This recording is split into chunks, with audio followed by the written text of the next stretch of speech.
Sir அந்த பிரசித் கிருஷ்ணா எடுத்துருவா தம்பி. வேண்டாம்னு சொல்ல வந்தேன் சார். அவர விட்டுருங்க. அப்புறம் அந்த ஹர்ஷித் ராணா அந்த தம்பிய குடுத்துருங்க சார்.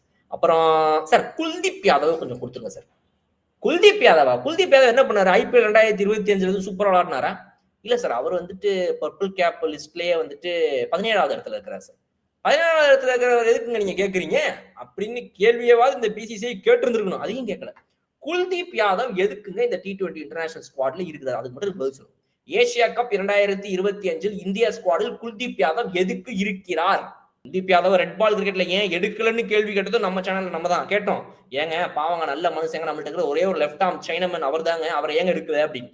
ரீசெண்டா ஐபிஎல்ல வெறித்தனமா விளையாடி ஃபைனல்ஸ் வரைக்கும் டீம் எடுத்துட்டு போன 135 130 ஸ்ட்ரைக் ரேட்ல விளையாடிட்டு இருந்த ஒருத்தர் திடீர்னு இந்த வருஷம் 150 160 ஸ்ட்ரைக் ரேட்ல விளையாடியும் டீம்ல இடம் பிடிக்க முடியல. அவர் பேர் ஸ்ரேயஸ் ஐயர்.